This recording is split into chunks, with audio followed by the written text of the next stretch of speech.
Psychosis is a type of mental illness where a person loses touch with reality. They may also experience quite distressing symptoms, which are broadly classified into delusions, which is false beliefs. They may experience hallucinatory things like voices, hearing voices when no one is around them, and they may also have a disturbance with their thought processes. If we are looking at the causes of psychotic disorders, these can be via a number of etiological factors or causative factors. One of them being acute stress, severe overwhelming stress for any individual. The other being illicit drugs or alcohol.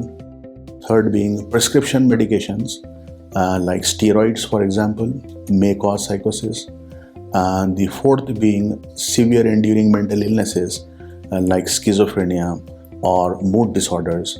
And lastly, sometimes because of what is called organicity, meaning that some physical problems in the brain, for example, tumors. The symptoms of psychosis can be broadly classified into symptoms of beliefs, hallucinatory experiences, and thirdly, thought disorder symptoms. So if I elaborate on each, the false beliefs are also called delusions, basically meaning a person develops a belief which they hold very strongly. It can be of various types. For example, some may believe that people are out to kill them or get them. That's called paranoid or persecutory delusions. Some may develop grandiose delusions, basically meaning that they believe they have supernatural powers to do things. Or it can also be what is called delusions of reference, where they may believe people are talking about them or laughing at them, and that might make them retaliate. If you are talking about the hallucinatory experiences, the most common ones are people may sometimes hear voices talking to them, coming from outside of themselves, telling them sometimes nasty things or giving some commands to do things, which are called command hallucinations. But these hallucinations are perception disorders in a way, and they can be in any other modality as well, basically meaning they can be of touch or of smell, of taste, and sometimes they may see things which are not there.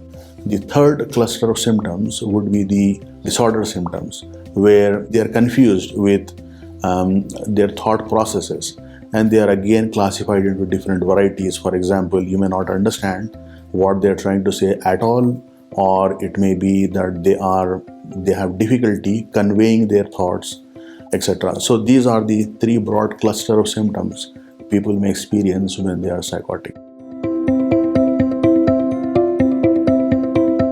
Psychosis can range from very transitory or illnesses which may last for a few days to what are called enduring mental illnesses like schizophrenia, for example. In schizophrenia, the person may develop these symptoms in quite a young age that may require treatment, not only with medications, but with talking therapies as well. And the symptoms sometimes can be very risky for the patient and for others. So these really need to be carefully diagnosed first and then monitored and treated. Psychosis is treated generally with medications called antipsychotics. So there are a number of antipsychotics that can be used depending on what would benefit the person and what would be the side effects which that particular person is able to tolerate. So there's a choice of medications which can be used. These antipsychotics are to be used for quite some time, perhaps 2 years, 3 years, for a person to actually benefit. Other than that, there are various talking therapies called cognitive behavior therapy and other therapies which could help. The other one is to look at how to help or support the person to integrate back into the community so that they can lead normal productive lives. And for a disorder like schizophrenia, sometimes if you can broadly classify it, around one third of people may have one episode and may never experience it again. Another one third may actually never recover from their symptoms or their illness, and the remaining percentage of people may have number of episodes throughout their life.